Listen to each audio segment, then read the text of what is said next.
Hey class, this is our final essay for the semester. Make sure you're looking at those due dates. So unlike our other essays, you are going to need to submit a tentative works cited. What does that mean? It means you need to be looking through our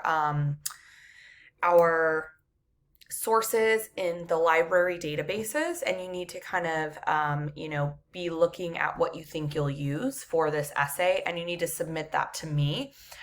These sources can absolutely change, but this is a good way for me to just double check, one, that you're starting your research early, and also two, that you're choosing solid sources, because it's really critical that your sources are great. Oh, we have a visitor. So other than that, I will kind of dive into this. Other than that, you're going to have a rough draft and peer review, and that's the typical. And then your final draft is due on the very, very last day of the semester.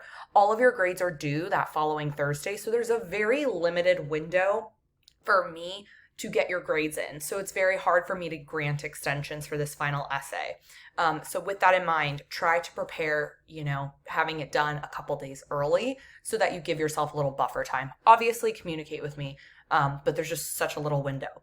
So overview for this essay. We've learned multiple theories, right? And so you need to apply a theory of your choice, whichever one you like, whichever one you see working the best with the text. And you're going to be creating an argument couched in that theory for passing or one of the short stories that we read that you did not write on yet. Okay, so one of the short stories you have not written on yet. So you're going to need 5 outside sources. I really want you to be looking at our database for these sources, because you need to be trying to find sources that are commenting either on the theory or are commenting on the literature that you chose itself. If you are not commenting on the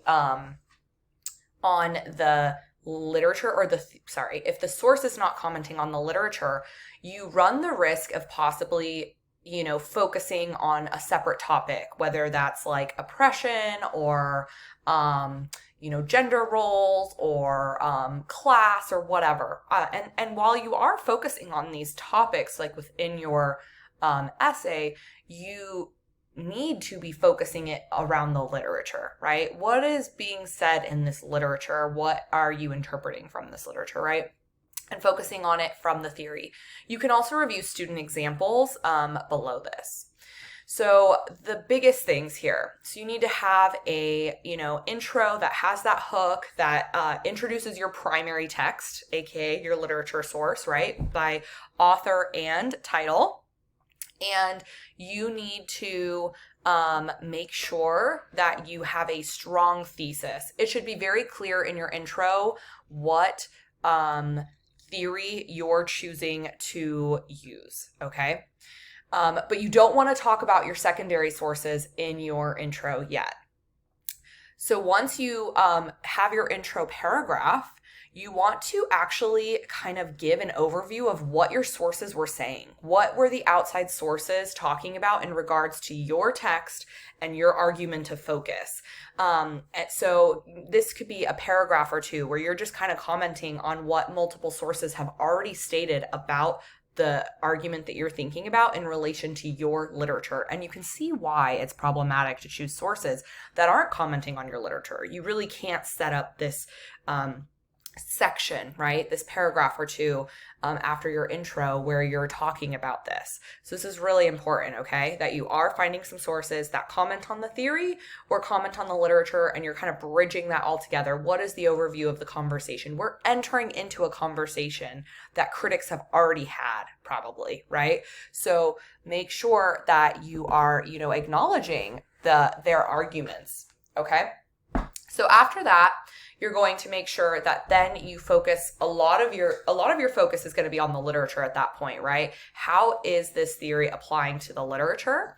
However, you absolutely can bring in some of your secondary sources throughout, but you want the core of them, the meat of them, right? What is going on in that first body paragraph or two. So you're going to directly quote from your primary text. You're going to have strong topic sentences that work like a mini thesis statement. Whatever you say in your topic sentence, the rest of the paragraph should relate back to.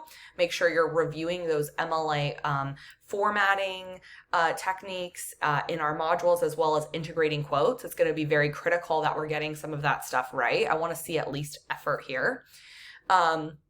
You want to make sure you're transitioning and helping kind of guide your reader through this. If you're struggling with word count, one, you're allowed to have more than 5 sources. So you can always find a 6th or 7th source.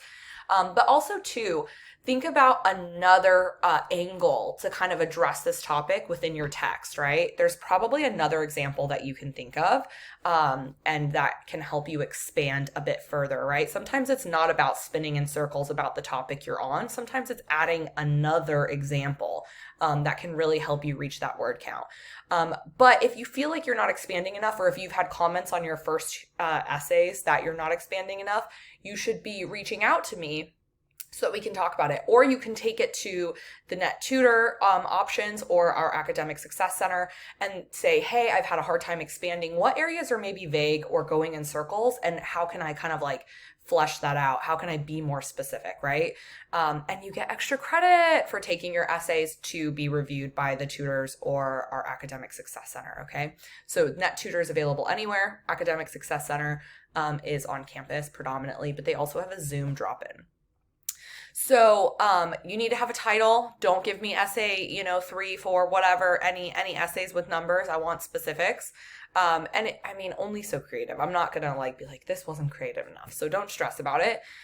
Read your dang writing out loud. We want to make sure we're checking for grammatical mistakes. If you have had comments on your first essays about specific grammatical mistakes that you've been making, make sure that you're going to those tutors and kind of saying, hey, I keep making comma splice issues. I keep having run-ons. I keep, creating fragments. I keep all of those things. Look for those comments. I'm giving you those comments in your earlier essays. And then your word count, right? Make sure you're in that word count range. You don't need to go over it. Also keep the formal tone. Don't write I believe, I think. I don't want to see that. Don't say you. Instead of saying you can say one. You can say a person, people, etc. You can comment specifically on the text. Just make sure you're avoiding second or first person. If you have any questions, feel free to reach out to me and communicate with me. I'm always here and happy to help support you, okay? Don't hesitate to reach out.